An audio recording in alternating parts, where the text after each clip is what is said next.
Muraho nshuti zanjye, muri uyu mwanya tugiye kwiga amagambo meza afite umutwe w'amagambo mwiza, ariko ni ya ngingo ijambo ku bugingo bwawe tugiye gukomeza. Ariko amagambo tugiye kwiga uyu munsi aravuga ngo kubohorwa ububata bw'icyaha. Mukaba mugiye kuyagezwaho na Hagenimana Jean de Dieu nk'uko mubimenyereye. Kubohorwa ububata bw'icyaha ni iki? Nibyo bintu tugiye gutindaho. Ese ubundi kuko icyaha kizana ububata, ese icyaha ni iki?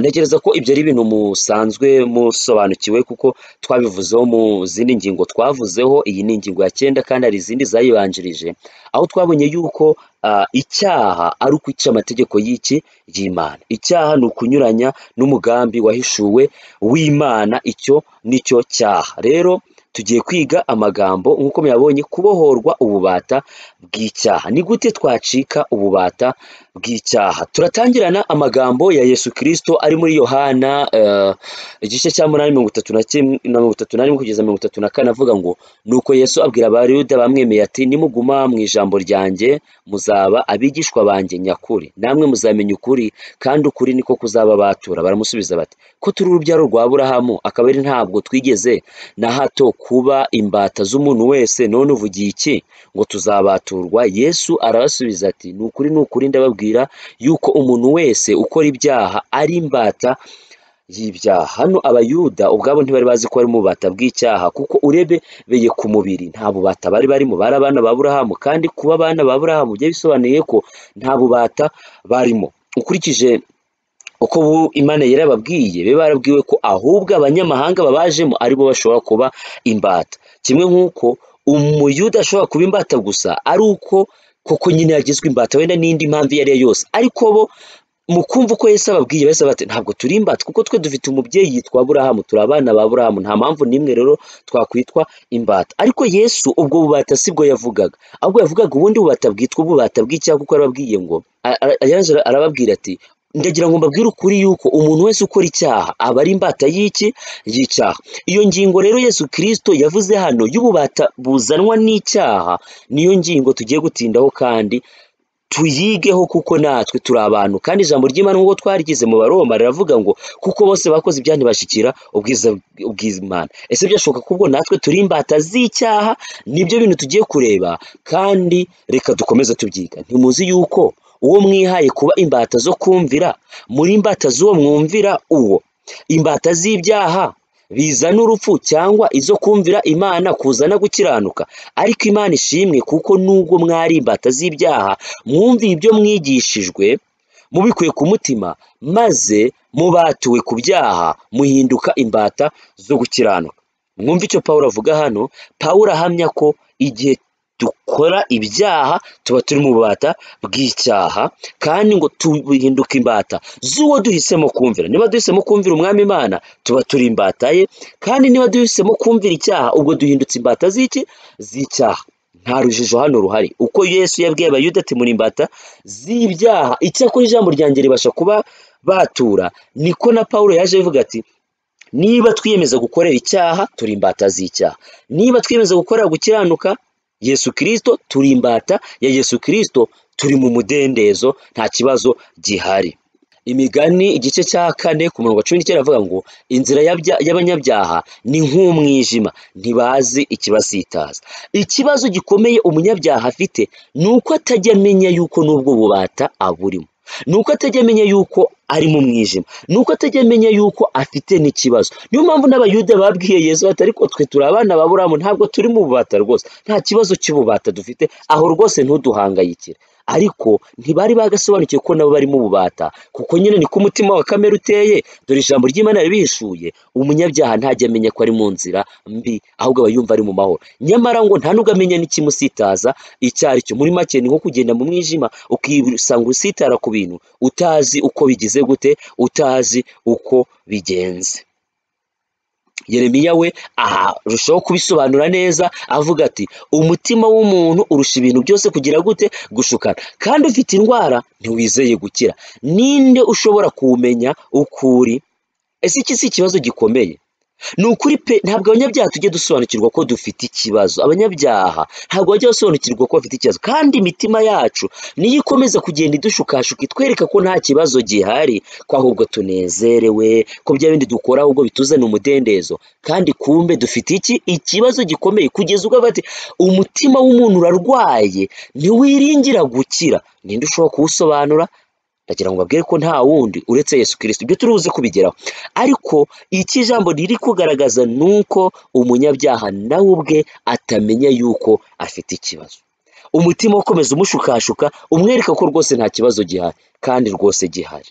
Mu Baroma igice cya 7:22 kugeza 25 handitse ngo nishimira amategeko y'Imana mu mutima wanjye, ariko mbona irindi tegeko ryo mu ngingo zanjye rirwanya itegeko ry'ibyaha byo mu ngingo zanjye. Yemwe mbonye ishyano, ninde wankiza uyu mubiri untera urupfu? Imana ishimwe kuko izajya inkiza ku bwa Yesu Kristo umwami wacu. Nuko njyewe mu mutima wanjye ndi imbata y'amategeko y'Imana, ariko muri kamere ndi imbata y'amategeko y'ibyaha. Hano Pawulo we agerageje gushyiramo umurongo utandukanye ibi bintu uko ari bibiri. Ndagira ngo mbabwire ko iyi situation Pawulo yari arimo ni situation umuntu wese wiyeguriye Kristo ageramo. Burya kuko umuntu uri mu cyaha hariya inyuma mu cyaha ntajya asobanukirwa ikibazo afite, ariko iyo umaze kwakira Kristo nk'umwami n'umukiza wawe, noneho uba wakiriye amategeko abiri mu bugingo bwawe. Irya mbere ni rya rindi ry'icyaha ryari risanzwe riri mu mutima wawe, irya kabiri ni irindi tegeko rya Kristo wakiriye. Ayo mategeko rero aratandukanye, turuze kubibona ko mwuka n'umubiri. Iyo hano mu nyandiko za Paulo cyangwa se no muri Bibiliya iyo bavuze ngo ntimugategekwe n'umubiri, burya ni kamere y'icyaha, kandi iyo kamere twese twarayivukanye. Iyo kamere yo gukora icyaha nta muntu n'umwe wabashe kugira amahirwe yo kuvuka atayifite, twese twarayivukanye. Ibyo yitaga ngo kuyoborwa n'umubiri cyangwa se kamere y'icyaha, ari nabyo nyine bituma dukora icyaha, kuko duteye mu gukora icyaha. Iyo rero umuntu yakiriye Kristo aba yakiriye itegeko ry'ubugingo muri we.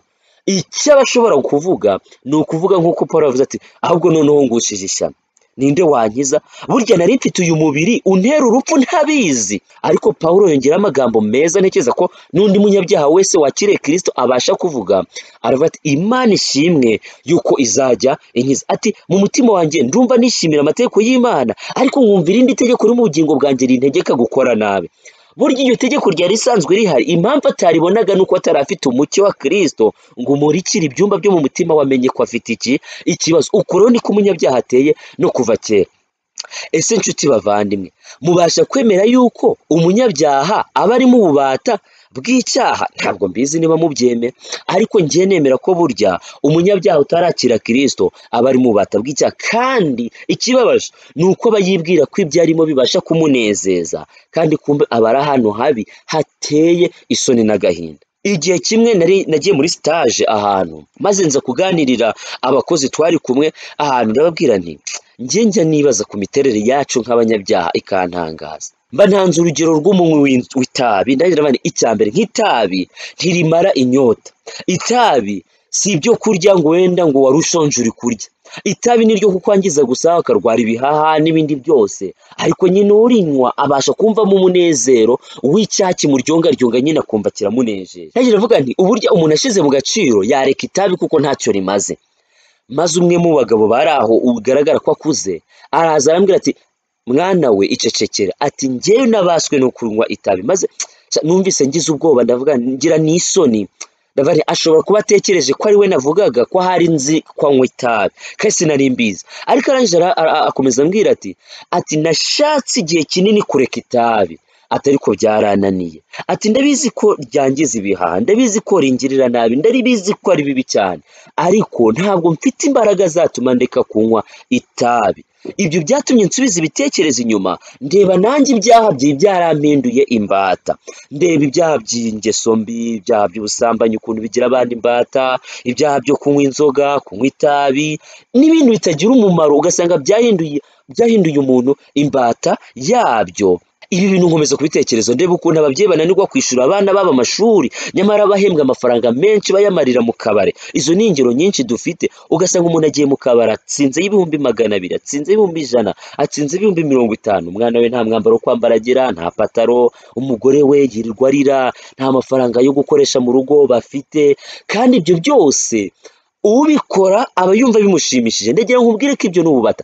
Ikiza kumenyesha ko ari ububata ni uko niba uri umunywi w'inzoga, kugira ngo uce ku kabari ute kunywa biragoranye. Niyo wakwifatira decision ukifatiraho icyuma ukavuga uti uyu munsi sinshobora kunywa, wisanga wasubiye kujya kunywa. Abantu bakora ibyaha by'ubusambanyi, niyo wavuga uti ntacyo ndi bukore, wisanga wagikoze.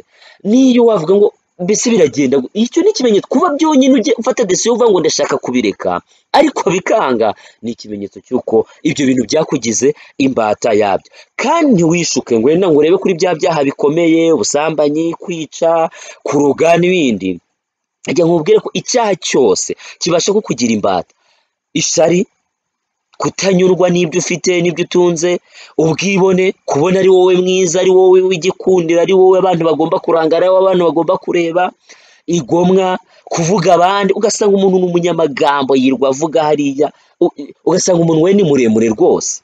Murabizi muri sosiyete abantu bagira amagambo baratubangamira cyane, ugasanga yavuze ibintu wamubikije ibanga, yarivuze byagenze gute, ese wowe ubona uriya muntu atabangamye? Kandi nawe ubwe hari nubwo yakumva bimubangamiye, ariko kugira ngo abyikuremo umubwire nk'ijambo aribike mu mutima we ntarivuge, biramuremerera bikamunanira. Icyo nicyo kimenyesha ko icyo kintu kiba ari iki, ari ububata.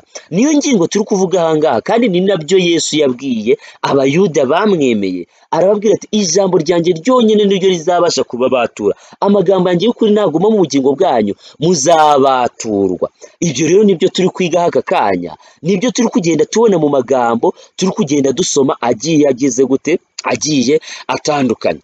Hano barakomeza bavuga ngo dore imirimo ya kamere iragaragara niyi: gusambana no gukora ibiteye isoni ndetse n'iby'isoni nke, no gusenga ibishushanyo, ndetse no kuroga, no kwangana, no gutongana, n'ishyari n'umujinya n'amahane, no kwitandukanya, no kwirema ibice, no kugomwa, no gusinda, n'ibiganiro bibi n'ibindi bisa bityo. Nuko nababwiye kera yuko abakora ibisa bityo batazagira gute, batazaragwa ubwami bw'Imana.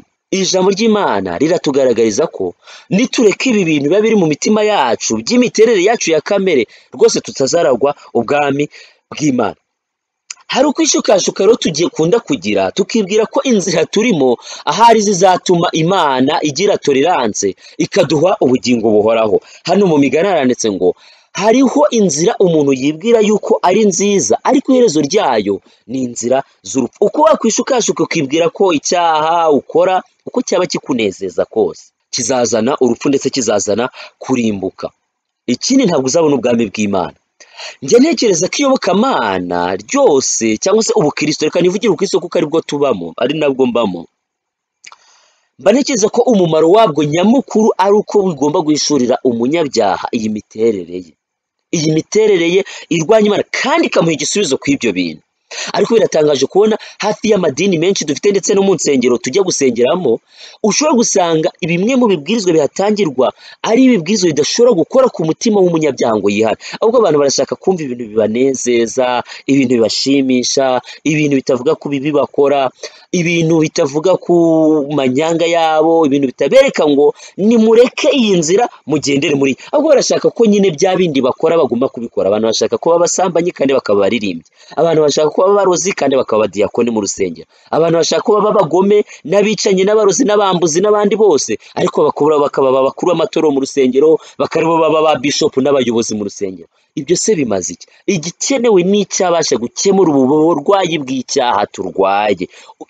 Uzashimira umuntu uzakwereka ikibazo ufite, kuko ni inzira nziza yo kugira ngo ukire icyo kibazo. Naho kwishukashuka, ijambo ry'Imana rirahanura ngo hari inzira umuntu yibwira ko ari nziza, ariko amaherezo y'iyo nzira akaba ari inzira yo kurimbuka.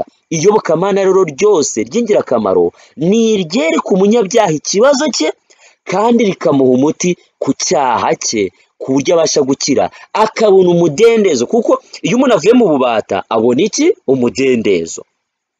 Rero ibyo ni ibintu by'agaciro Imana ijya idushoboza kugira gute? Kubibona.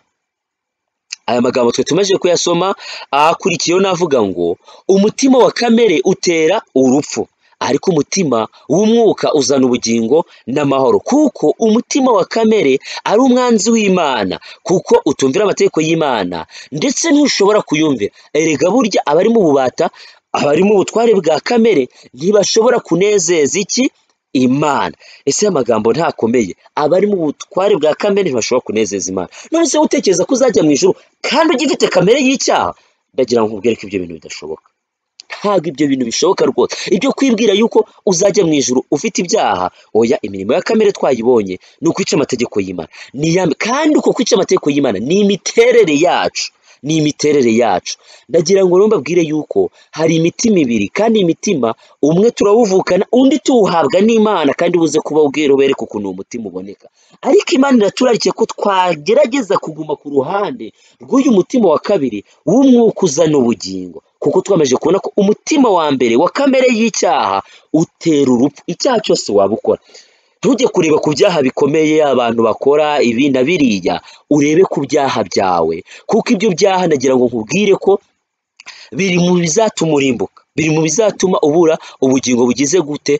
Buhoraho. Rero ntukishuke, ntukitera amajeke. Icyaha ni kibi kandi kirangiriza, niko giteye mu miterere yacyo. Yohana igice cya 8:36 aravuga ngo nuko umwana n'aba batura muzaba mubatuwe by'ukuri. Nuko umwana n'aba batura muzaba mubatuwe by'ukuri. Aya magambo yose turi kwiga ntacyo yari kuba maze iyo tuba tuje kuyasoza tutabonye igisubizo cy'icyaha kiri mu bugingo bwacu. Umwana n'aba batura, uyu sundi mwana wese ubonetse ni umwana Yesu Kristo. Umwana n'aba batura, Yesu Kristo n'aba batura, nk'uko yabibwiraga abayuda, n'aba batura muzaba mubatuwe by'ukuri. Ese Kristo tubatura mu bubata bw'icyaha gute? Ibyo nibyo bintu tugiye kureba, kuko ntababeshya, twese turi abanyabyaha, ntitwashikiye ubwiza bw'Imana. Dukeneye icyadukiza, kandi uwo wadukiza ni Yesu Kristo. Ntukitera amajeke. Icyaha cyose ukora kikugira imbata, kandi nawe ubwawe uzisuzuma, uzisanga uri imbata y'icyo cyaha. Ariko Yesu Kristo abasha kukubohora. Niko ijambo ry'Imana rigize gute? Ribitugaragarije. Mu Bagalatiya igice cya 5:13, 16 na 17 handitse ngo bene data mwahamagariwe umudendezo. Umudendezo ubonerwa muri Yesu Kristo, kuko Yesu Kristo niwe wenyine utubatura. Mwahamagariwe umudendezo, ariko umudendezo wanyu ntimukawugire urwitwazo wo gukurikiza ibya kamere, ahubwo mukorerane mu rukundo. Ndavuga nti muyoborwe n'umwuka. Muyoborwe n'umwuka, kuko aribwo mutazakora ibyo kamere igize gute? Irarikira. Kuko kamere irarikira ibyo mwuka yanga, kandi umwuka yanga ibyo kamere igize gute? Yanga. Kandi mwuka yifuza ibyo kamere agize ate? Yanga. Kuko ibyo birahabanye, nicyo gituma ibyo mushaka gukora atari byo mugira gute? Atari byo mukora. Rero aya magambo ntekereza ko ari amwe mu magambo akomeye kandi yumvikana. Kandi mumenye iki? Yuko umuntu wacu wa kera yabambanwe nande?